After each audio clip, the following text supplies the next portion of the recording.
Hello students, welcome back. इस lecture में हम लोग स्टार्ट करेंगे जो प्रीवियस हम endoplasmic reticulum cell organelle discuss कर रहे थे उसका नेक्स्ट पोर्शन। ठीक है, स्टार्ट करते हैं एंडोप्लाज्मिक रेटिकुलम से, ER।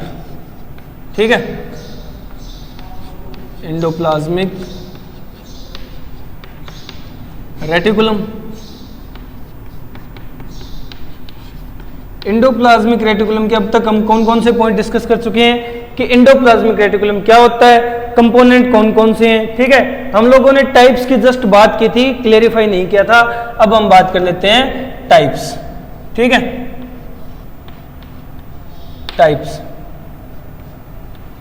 Types of endoplasmic reticulum. तो एंडोप्लाज्मिक रेटिकुलम दो तरह का था। ठीक है, टू टाइप्स थे। टू टाइप्स कौन कौन से, देखो यही पॉइंट बना लेते हैं। टू टाइप कौन कौन से, एक तो है अपने पास रफ एंडोप्लाज्मिक रेटिकुलम RER, एक है अपने पास स्मूथ एंडोप्लाज्मिक रेटिकुलम SER। ठीक है, अब इन दोनों में तो कोई कंफ्यूजन नहीं होगा शायद। रफ और स्मूथ होते किस वजह से हैं, क्यों इनको ऐसा नाम दिया गया है, क्यों इनको ऐसा नाम, ऐसी टर्मिनोलॉजी दी गई है। तो ये रफ क्यों है, क्योंकि इस राइबोसोम पे, इस एंडोप्लाज्मिक रेटिकुलम पे राइबोसोम्स प्रेजेंट होते हैं। ठीक है, राइबोसोम प्रेजेंट होते हैं, जबकि यहाँ राइबोसोम नहीं होते, तो अपीयरेंस स्मूथ होती है, मतलब राइबोसोम एब्सेंट है यहाँ।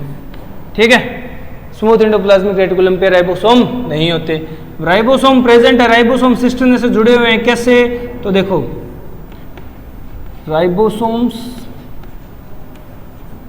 Attached on the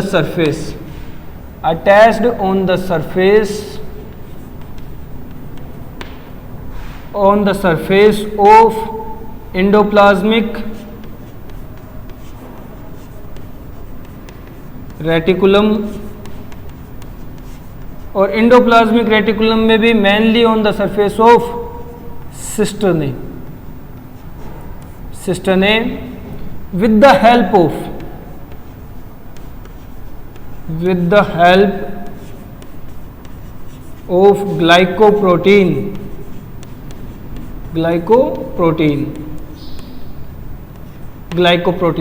glycoproteins glue का काम करते हैं, जो राइबोसोम्स को चिपका के रखते हैं कहाँ, एंडोप्लाज्मिक रेटिकुलम यानी सिस्टर्ने की सरफेस पे।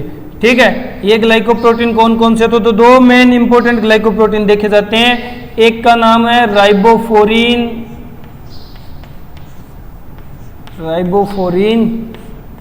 फर्स्ट। ठीक है, और एक का नाम है राइबोफोरिन सेकंड। दो तरह का ग्लाइकोप्रोटीन है, दो ग्लाइकोप्रोटीन है जो प्रेजेंट है, जिनकी वजह से राइबोसोम जुड़ा हुआ है सिस्टर्ने की सरफेस पे। क्लियर है ना। तो यहाँ राइबोफोरिन फर्स्ट और राइबोफोरिन सेकंड प्रेजेंट होते हैं, जबकि स्मूथ एंडोप्लाज्मिक रेटिकुलम पे जब राइबोसोम ही नहीं होते तो राइबोफोरिन का क्या घंटा काम होगा, तो राइबोफोरिन ही नहीं है, राइबोफोरिन एब्सेंट है। ठीक है, राइबोफोरिन ही एब्सेंट है। क्लियर है, कोई ग्लाइकोप्रोटीन की जरूरत नहीं, किसी फर्स्ट सेकंड टाइप का राइबोफोरिन नहीं है, क्योंकि राइबोसोम ही नहीं है। बात ही तो यही है सारी, यहाँ राइबोसोम प्रेजेंट है, उसको अटैच करने के लिए राइबोफोरिन ग्लाइकोप्रोटीन होना जरूरी था। क्लियर है ना। चलो वीडियो पॉज करो, ये पॉइंट नोट डाउन करो, फिर हम लोग नेक्स्ट पॉइंट डिस्कस करते हैं। राइबोसोम से जुड़ा हुआ नेक्स्ट पॉइंट डिस्कस करते हैं। हो गया, चलो अब हम बात कर लेते हैं नेक्स्ट पॉइंट की। ये राइबोसोम के कारण डिफरेंस आया, अपीयरेंस रफ हुई, अपीयरेंस स्मूथ हुई, तो नाम दे दिया smooth endoplasmic reticulum, rough endoplasmic reticulum. अब नेक्स्ट पॉइंट रिलेटेड है इनके फंक्शन से। ठीक है, इनका फंक्शन क्या होता है, तो देखो rough endoplasmic reticulum associated with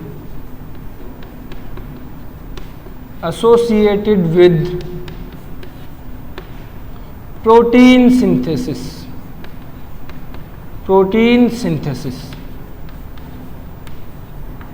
protein synthesis से एसोसिएटेड है, यानी ये प्रोटीन सिंथेसाइज करवाता है। ठीक है, रीजन है presence of ribosome, ribosome present है इसलिए प्रोटीन सिंथेसिस से एसोसिएटेड है। क्लियर है? और ये एसोसिएटेड है, एसोसिएटेड विद लिपिड यानी fats and carbohydrate, carbohydrate synthesis, lipid and carbohydrate synthesis से एसोसिएटेड है स्मूथ एंडोप्लाज्मिक रेटिकुलम। समझ गए? Smooth endoplasmic reticulum lipid carbohydrate synthesize करवाता है, ये प्रोटीन सिंथेसाइज करवाता है। क्लियर है? तो इसी फंक्शन के कारण इनकी प्रेजेंस डिसाइड होती है। मैं कहूंगा कि ये प्रेजेंट होता है, प्रेजेंट अबेंडेंटली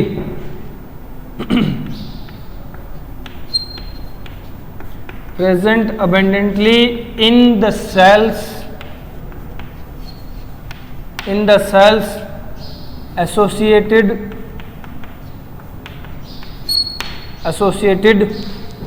with protein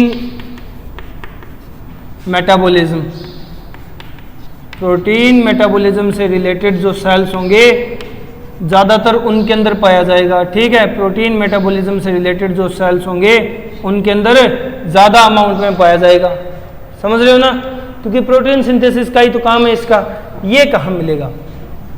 ये present abundantly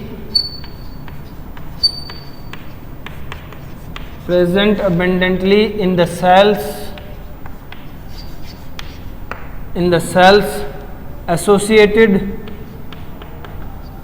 the cells associated with lipid metabolism,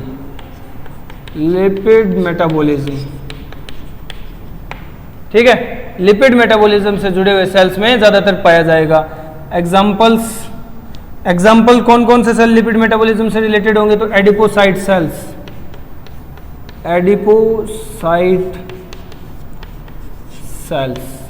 ठीक है, समझ गए? और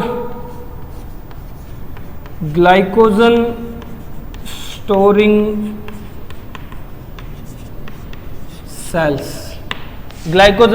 सेल्स, क्लियर है?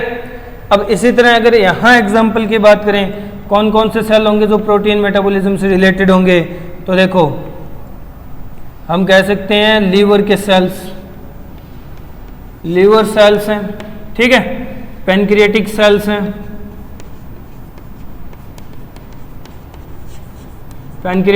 हैं, और गोबलेट सेल्स हैं,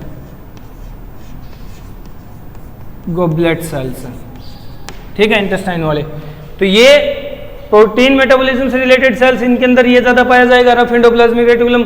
और ये लिपिड कार्बोहाइड्रेट मेटाबॉलिज्म से रिलेटेड सेल्स, इनके अंदर स्मूथ एंडोप्लाज्मिक रेटिकुलम ज्यादा पाया जाएगा। ठीक है, ये कुछ और डिफरेंसेस है। जल्दी से वीडियो को पॉज करो और पॉइंट नोट डाउन कर लो, फिर नेक्स्ट पॉइंट डिस्कस करना है। जल्दी नोट डाउन करो। हो गया? चलो, ये हुई इन डिफरेंसेस की बात। ठीक है, अब कुछ और डिफरेंसेस डिस्कस करते हैं।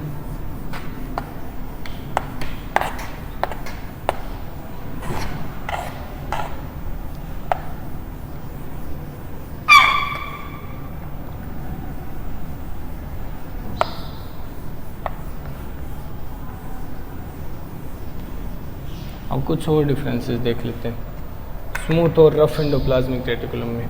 क्लियर है? तो देखो, rough endoplasmic reticulum comparatively more stable होता है। ठीक है, मोर स्टेबल होता है।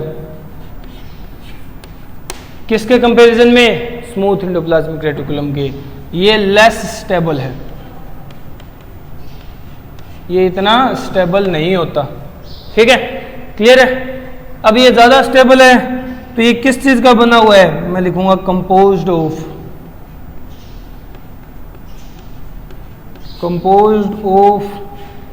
सिस्टर्ने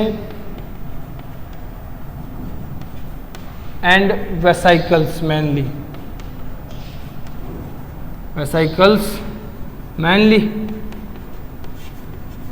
ठीक है, सिस्टर्न और वेसाइकल्स का बना हुआ है ज़्यादातर।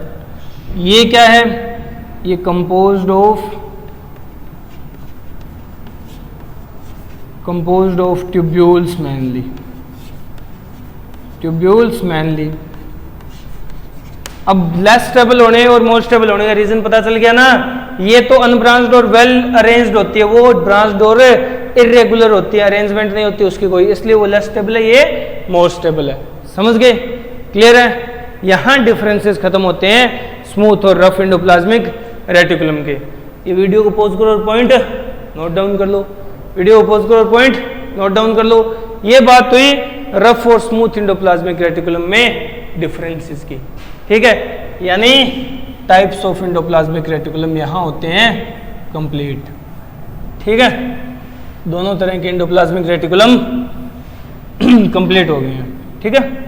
चलो अब नेक्स्ट पॉइंट डिस्कस करते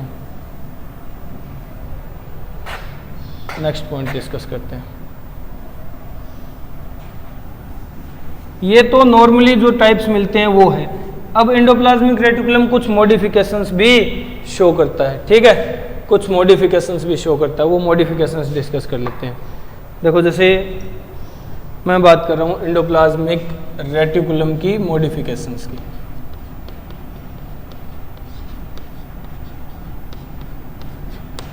इसके अंदर कुछ मॉडिफिकेशंस भी होती हैं।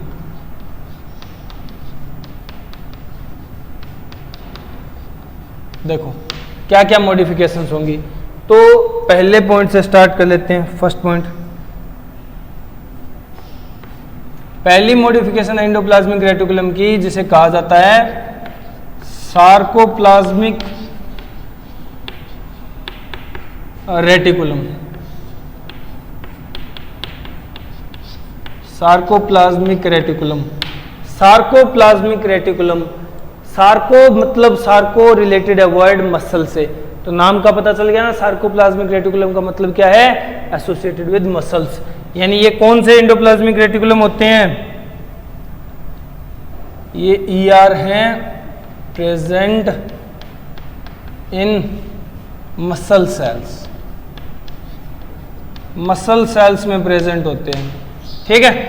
समझ गए मॉडिफिकेशन क्या है, ये स्टोर करके रखते हैं, store calcium ions.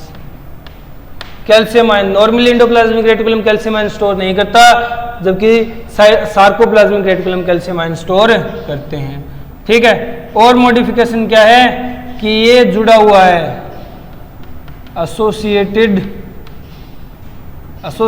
With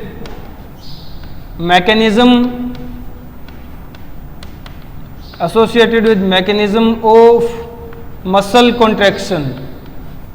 muscle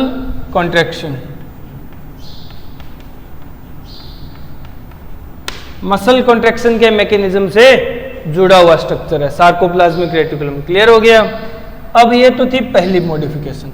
इसी तरह की बहुत सारी मॉडिफिकेशन मिलती है, तो हम सेकंड मॉडिफिकेशन डिस्कस करते हैं। सेकंड मॉडिफिकेशन है अर्गेस्टोप्लाज्म, ठीक है। इसे दूसरे नाम से जाना जाता है जिसका नाम है निसिल ग्रेन्यूल्स, या फिर इसे कहा जाता है टिग्रोइड बॉडीज,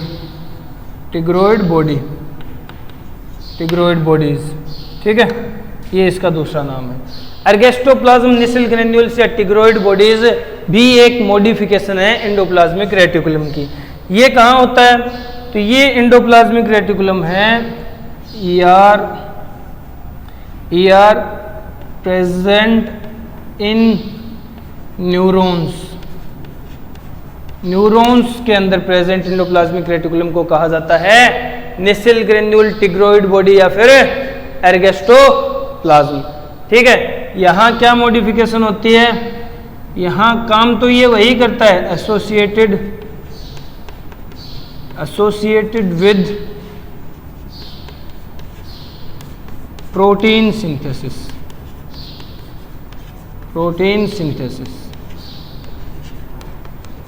प्रोटीन सिंथेसिस के ही काम आता है, ठीक है, यहाँ भी समझ गए, प्रोटीन सिंथेसिस से एसोसिएटेड है। बट इंपॉर्टेंट है, निसेल ग्रेन्यूल जो स्ट्रक्चर है वो न्यूरॉन के एंडोप्लाज्मिक रेटिकुलम को कहा जाता है, ठीक है, समझ गए, क्लियर है ना।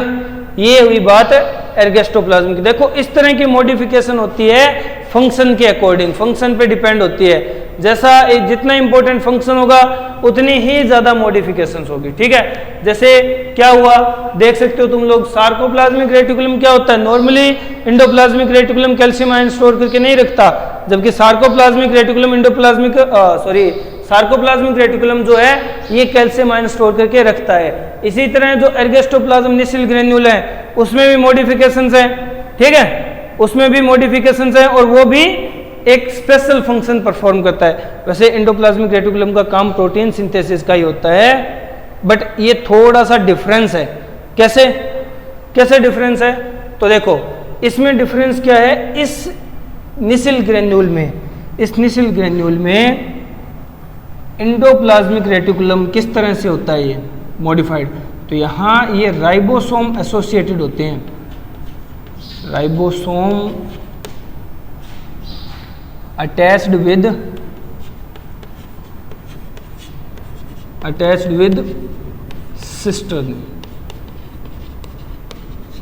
सिस्टर्न से जुड़े हुए राइबोसोम है।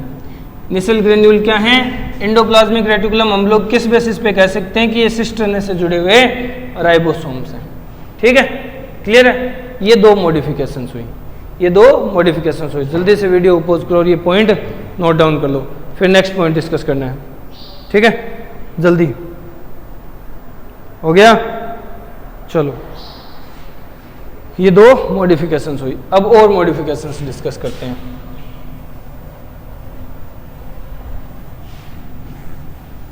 एंडोप्लाज्मिक रेटिकुलम में और मॉडिफिकेशन कौन कौन सी देखने को मिलती है।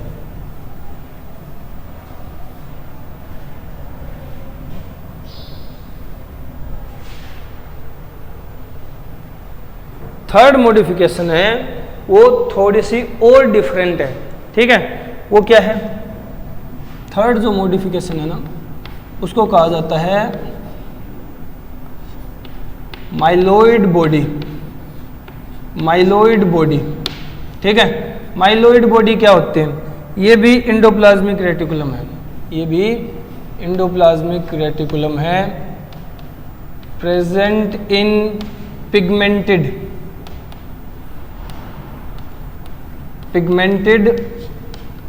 Sales of retina. रेटिना जो होती है ना, ठीक है, आईबॉल की लेयर जो देखने में हेल्प करती है, उसके पिगमेंटेड सेल्स, जो सेल्स विजन में हेल्पफुल हैं, उन सेल्स में प्रेजेंट होने वाला एंडोप्लाज्मिक रेटिकुलम माइलोइड बॉडी कहलाता है, ठीक है। पिगमेंटेड सेल कौन कौन से होंगे, दो तरह के होंगे, रोड्स, ठीक है, और कोन्स, समझ गए, इनके अंदर प्रेजेंट, ये होता है माइलोइड बॉडी। अब अगर बात करें फोर्थ मॉडिफिकेशन की, तो वो है माइक्रोसोम। माइक्रोसोम क्या है, माइक्रोसोम है small fragments of endoplasmic reticulum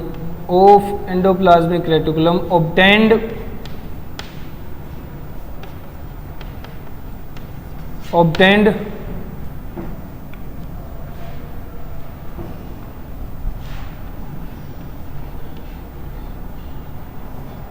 by high speed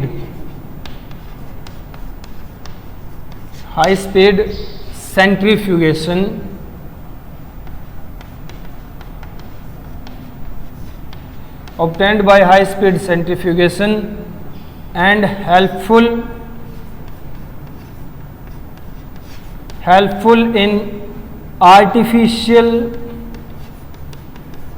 artificial protein synthesis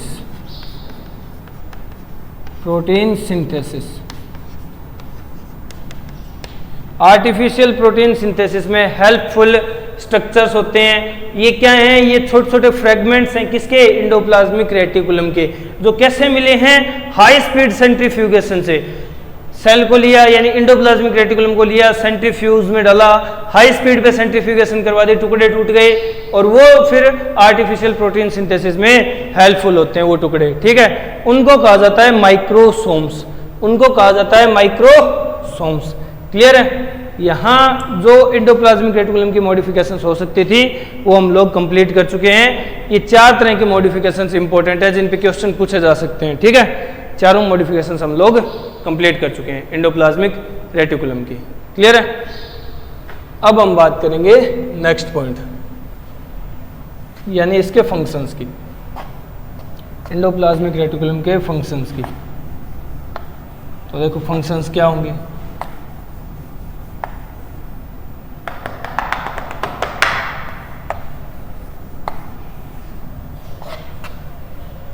modifications होंगी कंप्लीट।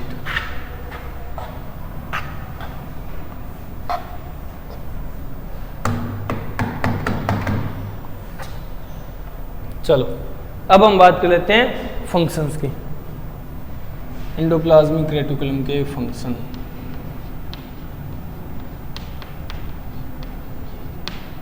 क्लियर है? तो देखो फर्स्ट फंक्शन क्या होगा एंडोप्लाज्मिक रेटिकुलम का। पहला फंक्शन कि endoplasmic reticulum associated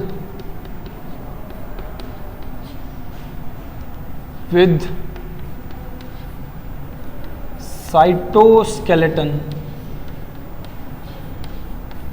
cytoskeleton formation. Cytoskeleton formation में हेल्पफुल होता है एंडोप्लाज्मिक रेटिकुलम। साइटोस्केलेटन को फॉर्म करता है यानी सेल के स्केलेटन को बनाने में हेल्पफुल है। अब यहाँ पॉइंट आता है कि साइटोस्केलेटन क्या होता है और क्या क्या कंपोनेंट होते हैं। तो देखो cytoskeleton composed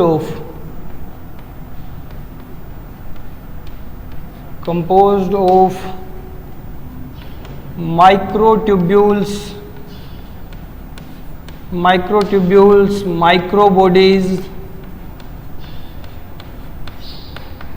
microbodies and endoplasmic reticulum। क्या क्या होते हैं? माइक्रोट्यूब्यूल, माइक्रोबॉडीज और एंडोप्लाज्मिक रेटिकुलम होते हैं जो बनाते हैं साइटोस्केलेटन, सेल का स्केलेटन। क्लियर है ना? ये हुआ फर्स्ट फंक्शन। सेकंड फंक्शन की अगर बात करें, सेकंड फंक्शन क्या होगा? सेकंड फंक्शन होगा कि rough endoplasmic reticulum associated with protein synthesis,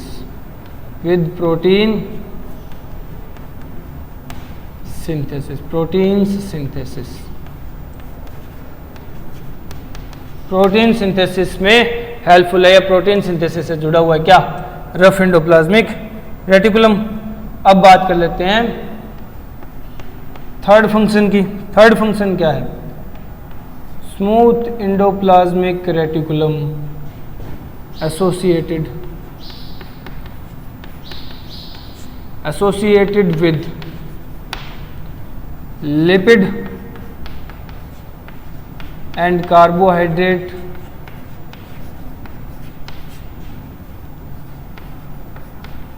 synthesis. Lipid and carbohydrate synthesis से जुड़ा हुआ होगा क्या? Smooth endoplasmic reticulum SER। ठीक है, अब बात कर लेते हैं फोर्थ फंक्शन की। फोर्थ फंक्शन क्या होगा कि ये प्रोवाइड करता है, provide site for most of cellular reactions. Cellular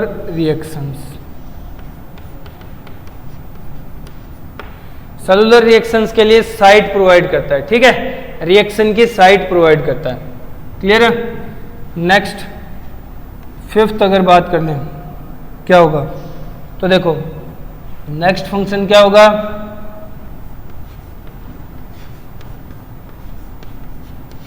helpful in synthesis, helpful in synthesis of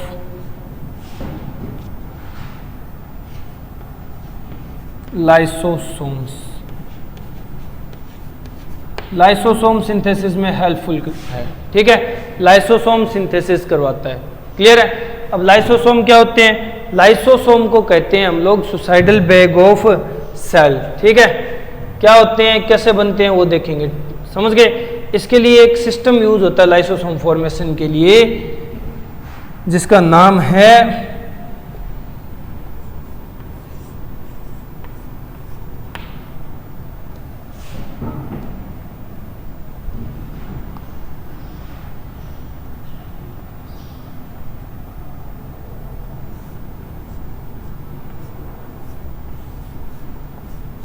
girl, जिसका नाम है गर्ल, ठीक है।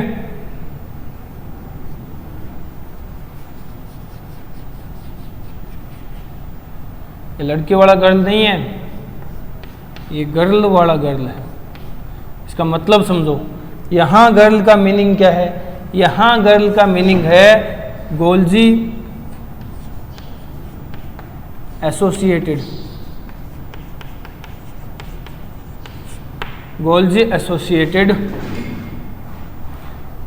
Endoplasmic reticulum, endoplasmic reticulum from which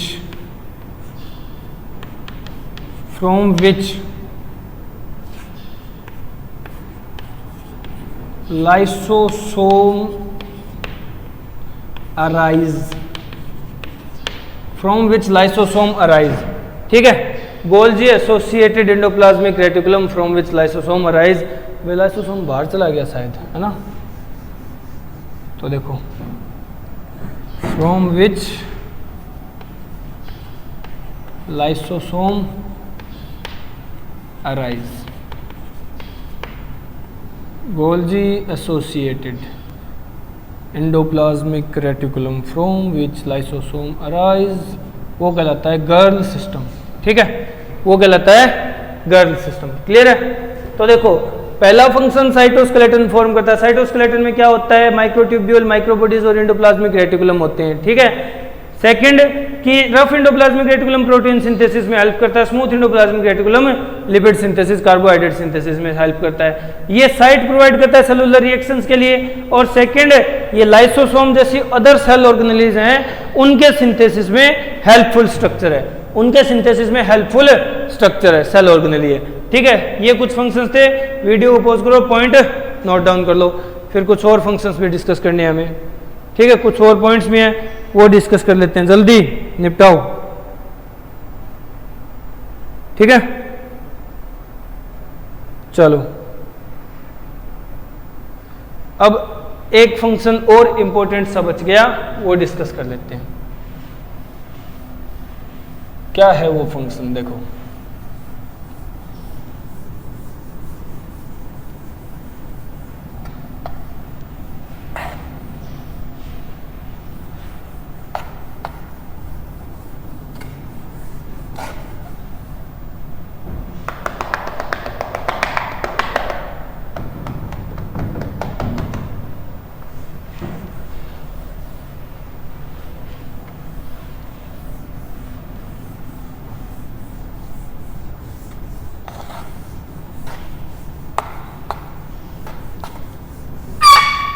एक और फंक्शन क्या है? देखो, नेक्स्ट जो फंक्शन है वो क्या होगा? सिक्स्थ फंक्शन कि it helps in nuclear membrane synthesis,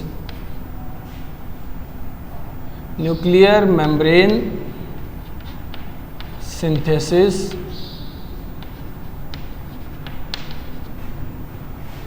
in telophase stage, in telophase stage। Cell cycle का जो टेलोफेज स्टेज होता है ना, उसमें न्यूक्लियर मेम्ब्रेन दोबारा सिंथेसाइज, रीअपीयरेंस होती है न्यूक्लियर मेम्ब्रेन की, दोबारा सिंथेसिस होती है। वो सिंथेसिस का जो मैकेनिज्म होता है उसमें हेल्पफुल होता है एंडोप्लाज्मिक रेटिकुलम, ठीक है, उसमें हेल्पफुल होता है एंडोप्लाज्मिक रेटिकुलम। ये एक और फंक्शन है, ठीक है, ये एक और फंक्शन है, क्लियर है। तो ये फंक्शन यहाँ कंप्लीट होते हैं एंडोप्लाज्मिक रेटिकुलम के, क्लियर है, समझ गए। ये पॉइंट लास्ट है, नोट डाउन कर लेना, ठीक है।